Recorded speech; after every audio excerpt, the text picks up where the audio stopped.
പണിയെടുത്തിട്ടുണ്ട് പിള്ളേരെല്ലാം. പണിയുടെ റിസൾട്ട് കാണാനുണ്ട്.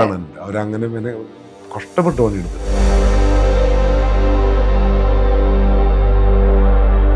കാട്ടി കയറുമ്പോ പ്രാർത്ഥിച്ചിട്ട് കയറിയത്, എന്നെ പേടിപ്പിക്കല്ലേ, കണ്ടപ്പോ എന്നെ പേടിക്കൂല്ലോ നമ്മള്, എന്നെ പേടിപ്പിക്കല്ലേ എന്ന് പറഞ്ഞിട്ട് കയറിയത്.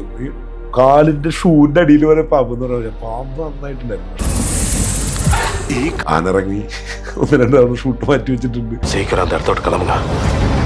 അശോകനാണ് ഈ കിടക്കുന്നത് അവിടെ നിന്ന് അന്വേഷിച്ച് പോണം. അങ്ങനെയൊക്കെ പല സംഭവങ്ങളിലും നമ്മള് ഹൈ കിട്ടും, നമുക്ക് അറിയാം, നമുക്ക് ഇത് വർക്ക് ആ ഏരിയ പൊളിക്കും, അങ്ങനെ നമുക്ക് തോന്നും. കഥ പറഞ്ഞപ്പോൾ നമുക്ക് പകുതി കിളിയാവും. കഥ ഇങ്ങനെ കേട്ട് അപ്പൊ ഞാൻ ലാസ്റ്റ് വായിക്കാൻ തരുന്നത് വായിച്ചു. ഇനി അവനെ വിശ്വസിച്ചങ്ങ് കയറുന്നതാണ്. എനിക്ക് തോന്നി ഇത് പണിയാണ്, പരിപാടിയാണെന്ന് മനസ്സിലായി. ഇഷ്ടമുള്ളതേ ചെയ്യുമെന്ന് തീരുമാനിച്ചിട്ട് അങ്ങനെയാണ്. അതുകൊണ്ടാണ് സിനിമ പറയുന്നത് ഇഷ്ടമുള്ളതേ ചെയ്യും. ഫുഡ് കഴിച്ച് പുറത്തിറങ്ങി ഫോണുകൾ കഴിഞ്ഞ് ഞാൻ നേരെ വരുന്നത്, നീ പെട്ടി പേക്ക് ഞാൻ ടിക്കറ്റ് എടുക്കാൻ പോകാന്ന് പറയാനാണ്. എന്റെ പൃഥ്വിരാജ് വിളിച്ചു പോയി. ഇവിടെ ഇവരോട് ബാങ്കിൽ ജോലിയാന്ന് പറഞ്ഞിട്ടില്ല, പറഞ്ഞ അവരെടുക്കില്ലല്ലോ ജോലിക്കാരനാവുമ്പോ. അപ്പൊ ഞാൻ പറഞ്ഞത് അവിടെ എന്താ ചോദിച്ചു ബിസിനസ്സാന്ന് പറഞ്ഞു. എപ്പോ വേണേലും പോവാൻ വരാം. എന്നിട്ട് ഇവിടെ അഭിനയിക്കുന്നതിനേക്കാളും കൂടുതൽ അവിടെ അഭിനയിക്കണം. സിനിമ എന്ന് പറഞ്ഞാൽ, മലയാള സിനിമ എന്ന് പറഞ്ഞാൽ ഇന്റർനാഷണൽ സിനിമ, നമ്മളെല്ലാ ലോകം മുഴുവൻ നമ്മളെ സിനിമ നോക്കുന്നു. അപ്പൊ നമ്മൾ അതിനനുസരിച്ചിട്ട് പരുവപ്പെടേണ്ടതുണ്ട് എന്നുള്ള ബോധ്യമുണ്ട്. ഞാൻ അങ്ങനെ ആരും ഹനിക്കാറില്ല, അല്ലെങ്കിൽ മാറി നടക്കാറുള്ളൂ. അങ്ങോട്ട് നീ എല്ലാ സിനിമയും ഒന്നുകൂടി അഭിനയിച്ച് ശരിയാക്കാണ്ടെന്നുള്ള വിശ്വാസമുള്ള ആളാണ് ഞാൻ. ഹായ് ഓൾ, വെൽക്കം ടു ബി4 place Malayalam. This is Anna. ഇന്ന് നമ്മുടെ കൂടെ ജോയിൻ ചെയ്തിരിക്കുന്നത് ഇപ്പോൾ മിക്ക മൂവീസിലും നിറസാന്നിധ്യമായി നിൽക്കുന്ന, ക്യാരക്ടർ റോൾസ് എല്ലാം ചെയ്ത് നമ്മുടെ എല്ലാ ഹൃദയങ്ങളിലേക്ക് കയറിയ നമ്മുടെ സ്വന്തം ആസിമക്കയാണ്. ആസിമക്ക, വെൽക്കം ടു ദ ഷോ. അപ്പം സംഭവം എന്ന് പറഞ്ഞ മൂവി ഒരു സംഭവമായി തന്നെ തിയേറ്ററിൽ ഓടിക്കൊണ്ടിരിക്കുകയാണ്. എന്ത് ഫീൽ ചെയ്തു? ഇപ്പം സന്തോഷമാണ്, ഭയങ്കര ഹാപ്പിയാണ്. കഥ കേട്ടപ്പോൾ തോന്നിയിരുന്നോ? സിനിമയിൽ അഭിനയിക്കാൻ പോകുമ്പോഴേ ഒരു ഇൻട്യൂഷൻ ഉണ്ടായിരുന്നു, ഈ പരിപാടി ഇത് സെറ്റ് ആയിരിക്കും. ജിത്തു അവൻ എനിക്ക് ആദ്യം പറയുമ്പോൾ കഥ പറഞ്ഞപ്പോൾ നമുക്ക് പകുതി കിളിയാവും. കഥ ഇങ്ങനെ കേട്ട് അപ്പം ഞാൻ ലാസ്റ്റ് വായിക്കാൻ തരുന്നത് വായിച്ചു. ഷോർട്ട് ഫിലിം കണ്ടല്ലോ, വായിച്ചത് എങ്ങനെ ഇവർ കെട്ടഴിക്കാന്നുള്ളതല്ല. സെക്കൻഡ് വായിച്ചപ്പോൾ ഇതിന് അവനെ വിശ്വസിച്ചങ്ങ് കയറുന്നതാണ്. എനിക്ക് തോന്നി ഇത് പണിയാണ്, പരിപാടിയാണെന്ന് മനസ്സിലായി. ജിത്തുവിന് നല്ല ഭയങ്കര കൺഫ്യൂഷനാണ്, അവനറിയാം എന്താ എങ്ങനെ. അടിപൊളിയായിരുന്നു എക്സ്പീരിയൻസ്. എങ്ങനെയായിരുന്നു ആ ഒരു സെറ്റ്? അവരെല്ലാവരും തുടക്കക്കാരല്ല. അപ്പം അവരെല്ലാം വളരെ ചെറിയ ബഡ്ജറ്റിലാണ് ആ സിനിമ ചെയ്തിട്ടുള്ളത്. ചുരുങ്ങിയ അവരെല്ലാവരും അങ്ങനെ സഹകരിച്ചിട്ടുണ്ട്. അപ്പം ഞങ്ങളവിടെ ഷൂട്ടിന് പോകുമ്പോൾ എന്ന് വെച്ചാൽ വൈകുന്നേരം 4:30 സ്ഥിരം മഴയാണ്. അപ്പോൾ നമുക്ക് മനസ്സിലായി ഇത് ഉച്ചയ്ക്ക് ലഞ്ച് ബ്രേക്ക് വന്ന് കാട്ടിൽ നിന്ന് ഇറങ്ങി ഭക്ഷണം കഴിച്ച് കയറുമ്പോഴേക്കും മഴയാവും. അപ്പോൾ പിന്നെ ഞങ്ങൾ തന്നെ കൂടി വേറെ പുറമെ നമ്മൾ തന്നെ വളണ്ടിയറിൽ തീരുമാനിച്ച് നമുക്ക് സാൻഡ്വിച്ച് പരിപാടിയാക്കാം. അപ്പോൾ ഒറ്റ ഷിഫ്റ്റ് ജോലിയാണ്. കാലത്തങ്ങ് കയറും, നേരത്തെ ചെന്ന് കാട്ടി കയറുക, നേരം പരവരെ വെളുക്കുമ്പോൾ കയറി മഴ പെയ്യുമ്പോൾ ഇറങ്ങും 4:30. അങ്ങനെയൊക്കെ രസമായിരുന്നു പണി. പിന്നെ എല്ലാവരും യങ്സ്റ്റേഴ്സാണ്, ചെറിയ പിള്ളേർ, എല്ലാം ചെറുപ്പക്കാരാണ് എല്ലാവരും. അല്ല, ഞാൻ ചെറുപ്പല്ല, പക്ഷെ ബാക്കിയുള്ള എല്ലാവരും യങ്സ്റ്റേഴ്സാണ്. അവരെല്ലാം ആദ്യത്തെ പടം. അപ്പോൾ ആ ഒരു എനർജി അടിപൊളിയാണല്ലോ. അങ്ങനെ നിന്ന് പണിയെടുത്തവരെ പണിയെടുത്തിട്ടുണ്ട് പിള്ളേരെല്ലാം. പണിയുടെ റിസൾട്ട് കാണാനുണ്ട്. അവരങ്ങനെ പിന്നെ കഷ്ടപ്പെട്ട് പണിയെടുത്തിട്ടുണ്ട്. ഇപ്പം ആ ഒരു സെറ്റിനെ പറ്റി പറയുകയാണെങ്കിൽ എന്തെങ്കിലും ഒരു മറക്കാനാവാത്ത എക്സ്പീരിയൻസ് ഉണ്ടായിട്ടുണ്ടോ ഇന്ന സംഭവം? പാമ്പന്നെ മെയിനായിട്ട്. ഞാനൊക്കെ കാട്ടി കയറുമ്പോൾ പ്രാർത്ഥിച്ചിട്ട് കയറിയത്, എന്നെ പേടിപ്പിക്കല്ലേ, കണ്ടപ്പോ എന്നെ പേടിക്കൂല്ലോ നമ്മള്, എന്നെ പേടിപ്പിക്കല്ലേ എന്ന് പറഞ്ഞിട്ട് കയറിയത്. കാലിന്റെ ഷൂന്റെ അടിയിൽ വരെ പാമ്പ് എന്ന് പറഞ്ഞാൽ പാമ്പ് നന്നായിട്ടുണ്ടായിരുന്നു. പക്ഷെ നമുക്കൊന്നും അങ്ങനെ ഉപദ്രവം ഉണ്ടായില്ല. ആനിറങ്ങി 1-2 തവണ ഷൂട്ട് മാറ്റി വെച്ചിട്ടുണ്ട്. അവിടുന്ന് ഫോറസ്റ്റിൽ പോകാൻ പറഞ്ഞു. ആനിറങ്ങിൻ്റെ സ്മെല്ലൊക്കെ അവർക്ക് കിട്ടും, ഇൻഫർമേഷൻ കിട്ടും ആന വരുന്നത്. അപ്പോൾ നമ്മളവിടെ പെട്ടിയങ്ങടെ മടക്കി മാറണം. അങ്ങനെയൊക്കെ രസമുള്ള അനുഭവമായിരുന്നു. മഴയും ആ ഒരു മറ്റേ മദാമേനെ എടുത്ത് നോക്കുകയാണെങ്കിൽ ആ മൂവിയിൽ കാണിച്ചിരിക്കുന്ന മേക്കപ്പ് ഒക്കെ ഭയങ്കര എന്താ പറയാ, ഭയങ്കര ഒറിജിനാലിറ്റി തോന്നിക്കും. നമുക്ക് അതിനെ പേടിച്ചു പോകുന്ന ഒരു മദാമയാണത്. അത് എങ്ങനെയായിരുന്നു അതിന്റെ മേക്കിങ്ങും കാര്യങ്ങളൊക്കെ? ഞാൻ ആ സമയത്തില്ല, ഞാൻ അറിഞ്ഞിട്ടില്ല. അത് ആ ഷെഡ്യൂളിലൊന്നും ഞാനില്ല. അല്ല, ഞാൻ ആ ഷൂട്ടിന്റെ സമയത്ത് ഉണ്ടായിരുന്നില്ല. എന്നാലും നമ്മൾ കേട്ടുകേൾവി ഉണ്ടാവുമല്ലോ എങ്ങനെയൊക്കെയാണ് ചെയ്തത് ആ ഒരു.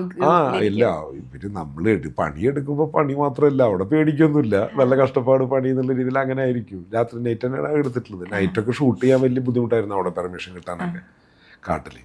നല്ല എക്സ്പീരിയൻസ് ആയിരുന്നു. ഇപ്പൊ അത് തിയേറ്ററിൽ നന്നായി പോകുന്നതുകൊണ്ട് നമുക്ക് അത് ഭയങ്കര ഹാപ്പിയാണല്ലോ. എല്ലാം അടിപൊളിയായിട്ട് വന്നു. പിന്നെ അതൊരു വേറിട്ട മലയാളികളുടെ ആസ്വാദനത്തിൻ്റെ പരിപാടിയിലൊരു മാറ്റം, പുതിയൊരു സാധനം, കാഴ്ച, സംതിങ് ഇസ് ന്യൂ. ഇപ്പം നമ്മളൊരു കഥ കേൾക്കുമ്പം നമുക്ക് സ്പാർക്ക് അടിക്കുമല്ലോ, ഇന്നൊരു റീസൺ കൊണ്ടാണ് ഞാൻ ഈ കഥ കമ്മിറ്റ് ചെയ്തത്, അങ്ങനെ ഒരു റീസൺ ഉണ്ട്.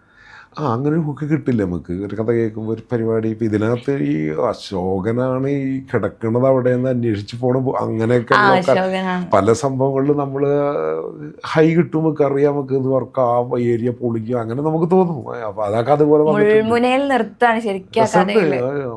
എനിക്ക് ഇപ്പോഴും കാണുമ്പോഴും നമ്മൾ സിനിമ പുറത്തു നിന്നിട്ട് കാണുമല്ലോ, വേറെ ഓഡിയനായിട്ട് കാണുമ്പോൾ നമുക്ക് ഇപ്പോഴും അത് ഫീൽ ചെയ്ത് തിയേറ്ററിൽ കാണുമ്പോൾ.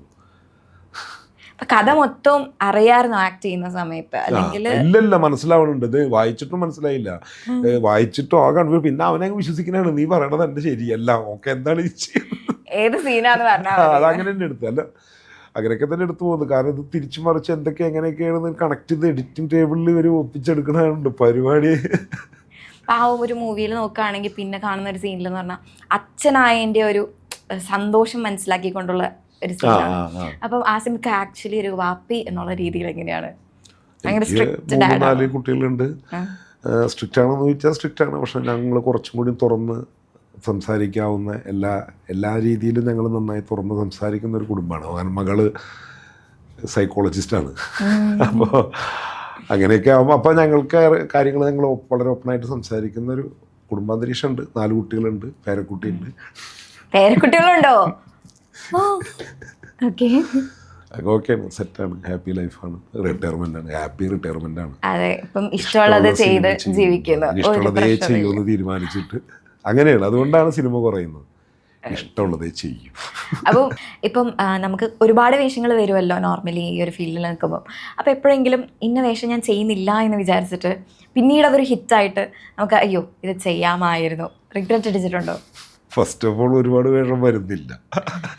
അപ്പം പിന്നെ ഞാൻ നമ്മളിപ്പോൾ വേണ്ടാന്ന് വെക്കുന്നതിന് പല കാരണം ഉണ്ടാവും, പല കാരണം ഉണ്ടാവും. നമ്മൾ വേണ്ടാന്ന് വെച്ചാൽ വേണ്ട, അത് ഹിറ്റാവുന്നത് അതിൻ്റെ വേണ്ടാന്ന് വെക്കുന്നതിന് നമുക്കൊരു കൃത്യമായ കാരണം ഉണ്ടെങ്കിൽ പിന്നെ അത് വേണ്ട. പിന്നെ അതിൻ്റെ എന്ത് സംഭവം ഞാൻ നോക്കാറുമില്ല, അന്വേഷിക്കാറുമില്ല, എനിക്കങ്ങനെ പടങ്ങളുമില്ല. അങ്ങനെ ഞാൻ വേണ്ടാന്ന് വെച്ച് ഹിറ്റാവും അങ്ങനെയല്ല, വേണ്ടാന്ന് വെക്കേണ്ട കാരണങ്ങൾ ഉണ്ടാവില്ല. അപ്പോൾ ഞാൻ വന്നതൊക്കെ ചെയ്തിട്ടുണ്ട്. എനിക്ക് കറക്റ്റ് കാരണം ഉണ്ടാവും വേണ്ടാന്ന് വെക്കണമെങ്കിൽ, അത് വേണ്ടാത്തതാണ്. പിന്നെ അത് ചെയ്യണം. പിന്നെ അതിനെന്ത് വിധിയായാലും നമ്മൾ വിഷയമല്ലല്ലോ, നമ്മൾ നോക്കുന്നില്ല. നമ്മളൊരു സ്റ്റേണായിട്ട് ഡിസിഷൻ നമ്മൾ എടുക്കണമല്ലോ, ഒരു തീരുമാനമല്ല. നമ്മൾ വെറുതെ അങ്ങോട്ട് വേണം വേണ്ട അങ്ങനെയല്ലല്ലോ, വേണമെങ്കിൽ വേണം വേണ്ടെങ്കിൽ വേണ്ട. ഇപ്പം സംഭവം മൂവിയിലേക്ക് നോക്കുകയാണെങ്കിൽ ആ ഒരു ലൊക്കേഷൻ എവിടെയായിരുന്നു? മറ്റേ നമ്മൾ പാലക്കാട് അടുത്ത് ധോനി ഫോറസ്റ്റ് എന്ന് പറഞ്ഞിട്ട് ഫോറസ്റ്റ് ആണ്. അപ്പം ബാക്കിയുള്ള നമ്മൾ സെറ്റുകളിൽ നിന്നൊക്കെ ഡിഫറെൻ്റ് ആണ് ഫോറസ്റ്റിൽ ഷൂട്ട് ചെയ്യാന്ന് പറഞ്ഞു കഴിഞ്ഞാൽ. അത് ആക്ച്വലി ആദ്യത്തെ ഒരു എക്സ്പീരിയൻസ് അല്ലായിരുന്നു കാട്ടിൽ ഇത്രയും ദിവസവും കാട്ടിൽ തന്നെ ഷൂട്ട് ചെയ്യുന്നത്? ഇത്രയും ദിവസം കാട്ടിൽ കഷ്ടപ്പെട്ടിട്ട് കാട്ടിൽ ആദ്യത്തെ എക്സ്പീരിയൻസ്. ഞാൻ മുമ്പ് കാട്ടിൽ കയറിയിട്ടുണ്ട് ഒരു പടത്തിന്, മറ്റേ ദിവാൻജി മൂല അതില്. പക്ഷെ ഇത്രയും കഷ്ടപ്പാടുണ്ടായിരുന്നില്ല, ഇത്രയും ദിവസം എനിക്കുണ്ടായിരുന്നില്ല. ഞങ്ങളുടെ ഏരിയയിലുള്ളവർക്കൊന്നും വലിയ മെനക്കെടുണ്ടായിരുന്നു. ഇതിനകത്ത് ശരിക്കും ഞാൻ അതിൽ കുറച്ച് കഷ്ടപ്പെട്ട ആൾ കേട്ടോ.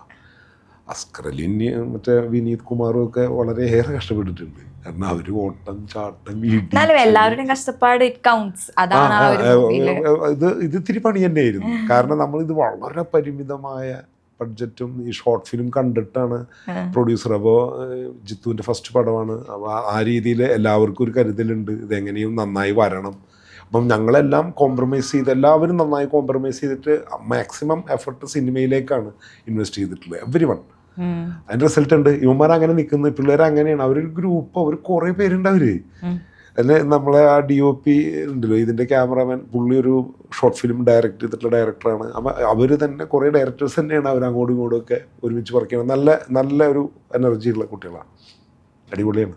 ഇനി ഒരു ചാൻസ് ഇവരുടെ ഒപ്പം കിട്ടണേ എന്ന് പ്രാർത്ഥിക്കുന്നു. ഉറപ്പായിട്ടും ഞാൻ അത് കിട്ടണം എന്ന് വിചാരിച്ചിട്ട് നല്ല നിലക്കാണ് അവരുടെ അടുത്ത് ഇടപഴകുന്നത്. നന്നായി വരട്ടെ എന്ന് ആഗ്രഹിക്കുന്നത്. അവരൊക്കെയല്ലേ നമ്മളെ പരിഗണിക്കുക. ഇപ്പം സാറിന്റെ മിക്ക മൂവീസ് എടുത്ത് നോക്കുകയാണെങ്കിലും പോലീസ് വേഷമാണ് കൂടുതൽ ചെയ്തിട്ടുള്ളത്. ഇല്ലെന്ന്, ഞാൻ ആകെ 4-5 സിനിമ പോലീസ് ചെയ്തിട്ടുള്ളൂ. പക്ഷെ എനിക്ക് തോന്നുന്നു ആ ഒരു ലുക്ക് ഉള്ളതുകൊണ്ടായിരിക്കും. അതാണ് ആക്ച്വലി 5-ാം പാതിര, വർണ്ണത്തിലെ ആശങ്ക, ഓസ്ലർ, അനാർക്കലി, ഇത്രയാണ് പോലീസ്. പക്ഷെ എന്നെ കണ്ട ഒരുപാട് പോലീസ് വേഷം ചെയ്തെന്ന് പറയും. നമ്മൾ എന്ത് ചെയ്യാനാണ്? ലുക്ക് കൊണ്ടായിരിക്കും. യെസ്. ലുക്ക് മാത്രമേ ഉള്ളൂ, പോലീസല്ല. അപ്പം ലൈഫിൽ എപ്പോഴെങ്കിലും തോന്നിയിട്ടുണ്ടോ ഒരു പോലീസുകാരനായിരുന്നെങ്കിൽ? അങ്ങനെയില്ല, സിനിമയോട് തന്നെയായിരുന്നു ആഗ്രഹം കുട്ടിക്കാലം തൊട്ട്? ഭയങ്കരമായ ആഗ്രഹമായിരുന്നു സിനിമയോട്. അപ്പം എനിക്ക് തോന്നുന്നു, പക്ഷെ സിനിമയ്ക്ക് വരണേക്ക് മുന്നേ എന്തായിരുന്നു? ഞാൻ ബാങ്കിൽ വർക്ക് ചെയ്യായിരുന്നു. ഞാൻ UAE വർക്ക് ചെയ്യായിരുന്നു. UAE വർക്ക് ചെയ്യായിരുന്നു. അപ്പോൾ സിനിമയെല്ലാം വിചാരിച്ച് വണ്ടി കയറിയപ്പോൾ എപ്പോഴെങ്കിലും നിരാശനായിട്ടുണ്ടോ? വേണ്ടായിരുന്നു, അവിടെ നിന്നാൽ മതിയായിരുന്നു? ഇല്ലല്ല, ഒരിക്കലും ഇല്ല. സിനിമയായിരുന്നു എൻ്റെ ലക്ഷ്യം. ഞാൻ ബാക്കിയുള്ളതിലൊക്കെ വേറെ വെറുതെ പോയി സമയം കളഞ്ഞെന്ന് എനിക്ക് തോന്നാറുള്ളൂ. സമയം കളഞ്ഞ് മീൻസ് അതുകൊണ്ടാണ് അൽഹംദുലില്ലാ ഹാപ്പിയാണ് ലൈഫ്. സിനിമ തന്നെയായിരുന്നു എൻ്റെ ആഗ്രഹം എന്ന് പറഞ്ഞാൽ സിനിമയായിരുന്നു. പക്ഷെ നമ്മളൊരു സ്റ്റാർട്ടിങ് ആക്ടർ ആകുമ്പോൾ നമുക്ക് ഒരുപാട് സ്ട്രഗിൾസ് ഫേസ് ചെയ്യേണ്ടി വന്നിട്ടുണ്ടാവില്ലേ? ദൈവാനുഗ്രഹത്താൽ എനിക്ക് അങ്ങനെ ഉണ്ടായിട്ടില്ല. സ്ട്രഗിൾ ഉണ്ടായിട്ടില്ല. അങ്ങനെ ഞാൻ ഒരുപാട് അങ്ങനെയൊന്നും ഉണ്ടായിട്ടില്ല. എനിക്ക് കുറെ ഒരു അലയേണ്ടി വന്നിട്ടില്ല. ചിലപ്പോ ആ ഒരു കല ഉള്ളിലുള്ളത് കൊണ്ടല്ല, നമ്മൾ ഭയങ്കര അങ്ങേയറ്റം സിൻസിയറായിട്ട് ആഗ്രഹിക്കുന്നുണ്ടായിരിക്കും. അറബിക്കഥയാണ് എൻ്റെ ആദ്യത്തെ പടം. അതവിടെ ഷൂട്ട് നടക്കുമ്പോൾ എന്നെ പടത്തിൻ്റെ ഡിസ്ട്രിബ്യൂട്ടറായിരുന്നു ഷെരീഫ് എന്ന് പറഞ്ഞിട്ട്, സാഗർ, പുള്ളി എൻ്റെ നാട്ടുകാരനാണ്. അപ്പോൾ ഞാൻ നാടകക്കാരനാന്നൊക്കെ അറിയുന്നതുകൊണ്ട് പുള്ളിയാണ് എന്നെ വിളിച്ച് 2 സീനുണ്ട് വന്ന് ചെയ്തോടാ വേണമെങ്കിൽ എന്നൊക്കെ പറഞ്ഞ് വിളിച്ച് കൊണ്ടുപോയി പരിചയപ്പെടുത്തി. അങ്ങനെയൊക്കെയാണ് ഞാൻ തുടങ്ങിയത്. അപ്പോൾ ഒക്കെ എനിക്കിങ്ങനെ വന്നു ചേരുന്ന മറ്റൊരു സദസ്സിൽ മേജർ രവിയെ പരിചയപ്പെടുന്നു. അദ്ദേഹം ആ പടം ചെയ്തുകൊണ്ടിരിക്കുന്ന സമയമായിരുന്നു, മറ്റേ കാർഗിൽ. അതിൽ പാകിസ്ഥാനായിട്ട് അഭിനയിക്കുന്നു. പാകിസ്ഥാനായിട്ട് അഭിനയിച്ചു എന്നുള്ള എക്സ്പീരിയൻസ് കൊണ്ട് ഡോക്ടർ ബിജുവിൻ്റെ പടത്തിൽ അഭിനയിക്കുന്നു. ഓരോ എക്സ്പീരിയൻസ് ഇങ്ങനെ വന്നു വെച്ചതാ. ആ പടം കഴിഞ്ഞിരിക്കുമ്പോൾ പൃഥ്വിരാജ് വിളിച്ചിട്ട് അമൽ നീരത്തിന്റെ പടത്തിലേക്ക് വിളിക്കുന്നു. അങ്ങനെ എനിക്കങ്ങനെ ഭയങ്കര ലക്കിലി കുറെ കാര്യങ്ങൾ അങ്ങനെ. പൃഥ്വിരാജ് ഡയറക്ട്ലി വിളിക്കുകയാണോ? ആ, പുള്ളി ഡയറക്റ്റ് വിളിക്കുക. എന്തായിരുന്നു ആ സമയത്ത് തോന്നിയത്? ഞെട്ടി. ഞാൻ ആദ്യം എനിക്ക് മനസ്സിലായില്ലല്ലോ. ഞാൻ വീട്ടിലിരുന്ന് ഊണ് കഴിക്കുമ്പോഴാണ് നാട്ടിൽ നിന്നൊരു കോള് ഞാൻ അങ്ങനെ എടുക്കണുള്ളൂ. നാട്ടിൽ നിന്ന് ആരോ വിളിക്കുന്നു. അപ്പൊ കഴിച്ചിട്ട് ഞാൻ തിരിച്ചു വിളിച്ചോളാന്ന് പറഞ്ഞു. തിരിച്ചു വിളിക്കാറ്. തിരിച്ചിറങ്ങി വന്നിട്ട് വിളിച്ചപ്പോൾ എനിക്ക് നമ്പറൊന്നും അറിയില്ലല്ലോ. അപ്പോൾ പരിചയമുള്ള ശബ്ദം അതെനിക്ക് മനസ്സിലായി. തിരക്കിലാണെന്നൊക്കെ ചോദിക്കുമ്പോൾ ഇത്തിരി ഫോർമലായിട്ടാണ്. ഞാൻ സൗണ്ട് ഞാൻ റെക്കഗ്നൈസ് ചെയ്തു. അപ്പോൾ ഞാൻ പറഞ്ഞില്ല, മനസ്സിലായതുപോലെ പറയൂ എന്നുള്ള രീതിയിൽ നിന്ന്. പിന്നെ രണ്ടാമത്തെ ഡയലോഗ് എനിക്ക് ആളെ ക്യാച്ച് ചെയ്തു. അപ്പോൾ പിന്നെ പറയുന്നത് ഇങ്ങനൊരു പരിപാടി ഉണ്ട്, ഒരു ഞാൻ ഡയറക്ടർക്ക് കൊടുക്കാം. എൻ്റെ കിളി പോയില്ലേ സംസാരിക്കുന്നു. ഞാൻ തന്നെ കയറി വൈഫിനെ അത് മറ്റേ സിനിമയിൽ മറ്റേ ഒരു പടത്തിൽ ശ്രീ ഒരു പടം ഉണ്ടല്ലോ, മറ്റേ ചേട്ടൻ മീൻ മേടിക്കാൻ പോകാന്ന് പറഞ്ഞ കാര്യമാണ് ഞാൻ പോകുന്നത്. സിഗരറ്റ് ഫുഡ് കഴിച്ച് പുറത്തിറങ്ങി ഫോണുകൾ കഴിഞ്ഞ് ഞാൻ നേരെ വരുന്നത് നീ പെട്ടി പേക്ക് ഞാൻ ടിക്കറ്റ് എടുക്കാൻ പോകാന്ന് പറയാനാണ്. എന്നെ പൃഥ്വിരാജ് വിളിച്ചു പോയി. പിന്നെ ഒരു മാസം കഴിഞ്ഞിട്ട് തിരിച്ചിരുന്നു. പിന്നെ ബാങ്കിൽ ലീവ് എടുക്കലും ഒരുപാട് അഭ്യാസം കാഴ്ചവെച്ച് ഞാൻ ഇവിടെ ഇവരോട് ബാങ്കിൽ ജോലിയാന്ന് പറഞ്ഞിട്ടില്ല. പറഞ്ഞ അവരെടുക്കില്ലല്ലോ ജോലിക്കാരനാവുമ്പോൾ. അപ്പൊ ഞാൻ പറഞ്ഞത് അവിടെ എന്താ ചോദിച്ചു ബിസിനസ്സാന്ന് പറഞ്ഞു. എപ്പോ വേണമെങ്കിലും പോവാൻ വരാം. എന്നിട്ട് ഇവിടെ അഭിനയിക്കുന്നതിനേക്കാളും കൂടുതൽ അവിടെ അഭിനയിക്കണം. വേറെ വഴിയൊന്നുമില്ലല്ലോ എനിക്ക്. അവിടെ പലതും പറഞ്ഞിട്ടുണ്ട്. ഒരുപാട് പറഞ്ഞിട്ടുണ്ട്. ഞാൻ അസുഖം പറഞ്ഞിട്ടുണ്ട്, പലതും പറഞ്ഞിട്ടുണ്ട്. എനിക്ക് തന്നെ ഗിൽറ്റ് അടിക്കും. പക്ഷെ ഞാൻ എനിക്ക് നല്ല ഫ്രീഡം തന്നിരുന്നു. നല്ല പണിയെടുത്തു. ഞാൻ അങ്ങനെ വർക്ക് ചെയ്യാറുണ്ട്. പ്രോജക്ട്സ് ഒക്കെ ഹാൻഡിൽ ചെയ്തിരുന്നു. അപ്പോൾ ഞാൻ സമയം നോക്കില്ല, രാവും പകലും ഇല്ല, അതൊക്കെ റിസൾട്ട് ഉണ്ടാക്കും നമ്മൾ ടൈം ബൗണ്ട് ചെയ്ത്. അപ്പോൾ ലീവ് അക്യൂമുലേറ്റ് ആവും നമുക്ക്. അങ്ങനെ ഞാൻ ലീവ് ഉണ്ടാക്കും. എല്ലാം സിനിമയ്ക്ക് വേണ്ടിയിട്ട്. ഹോളിഡേയ്സ് എടുത്തിട്ടില്ല, വെക്കേഷൻ യാത്ര പോയിട്ടില്ല. ഇപ്പോഴതിന് ചെറുതായിട്ട് ഇങ്ങനെ പിള്ളേരൊക്കെ നല്ല അവര് വലുതായി വന്നപ്പോൾ അവർക്ക് കിട്ടേണ്ട ഹോളിഡേയ്സൊക്കെ ഞാൻ മാത്രം അനുഭവിക്ക് സിനിമ ഇപ്പൊ അവര് കളിയാക്കും എന്നൊക്കെ പറഞ്ഞു. എപ്പോഴെങ്കിലും ആലോചിച്ചിട്ടുണ്ടോ അയ്യോ അവർക്ക് കൊടുക്കേണ്ട സമയം എനിക്ക് കൊടുക്കാൻ പറ്റിയില്ല? ഇല്ല. പിന്നെ അവർക്കും അറിയാം എനിക്ക് എന്റെ സന്തോഷം നമുക്ക് ആ ഒരു ക്രേസ് ഉള്ളതുകൊണ്ട്. പക്ഷെ ആ ഒരു റിസൾട്ടിന്റെ ആണ് ഇപ്പൊ അനുഭവിക്കുന്ന ആ ഒരു അടിപൊളി റോൾസ്.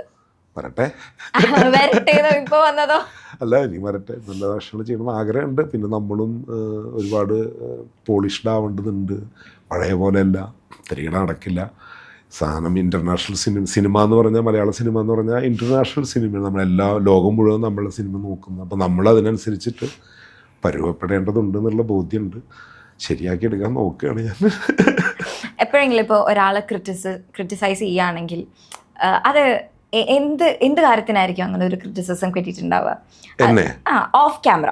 ഓഫ് ക്യാമറ ഞാൻ കുറച്ച് ടഫായിരിക്കും ചിലപ്പോൾ. എനിക്ക് ഒരു കൃത്യമായിട്ടുള്ള ചെറിയ കാര്യങ്ങളിൽ ഞാൻ അതായിരിക്കും പറയുകയാണെങ്കിൽ ഞാൻ അത് കർശനമായിട്ട് പറയാം അങ്ങനെയല്ല. അതുകൊണ്ടാണ് പോലീസുകാരന്റെ വേഷം ഇങ്ങനെ ഞങ്ങൾക്ക് ഞാൻ പക്ഷെ സ്ട്രൈക്ക്. ആളുകളെ ഇതാക്കുന്നല്ല, ഒരു നമുക്കൊരു എത്തിക്സ് ഞാൻ പിടിക്കും. അതിന് നമുക്കൊരു വരയുണ്ട്, അതിന്റെ അപ്പുറത്തോട്ട് ഇപ്പുറത്തോട്ട്. മൂല്യങ്ങളിൽ മുറുകെ പിടിച്ചുള്ള ജീവിതം. അപ്പൊ അതിന് നമുക്ക് ഓക്കെ അല്ലെങ്കിൽ നമ്മളത് പറയും, തുറന്ന് പറയുമ്പോൾ ഓക്കെ അല്ല, സ്ട്രേറ്റ് ഫോർവേഡ് ആണ്.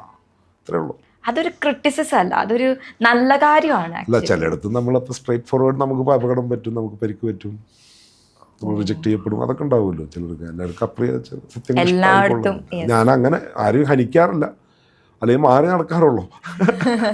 അങ്ങോട്ട് നീക്കും, എനിക്കൊന്നും ഒന്നിനും താല്പര്യമില്ല.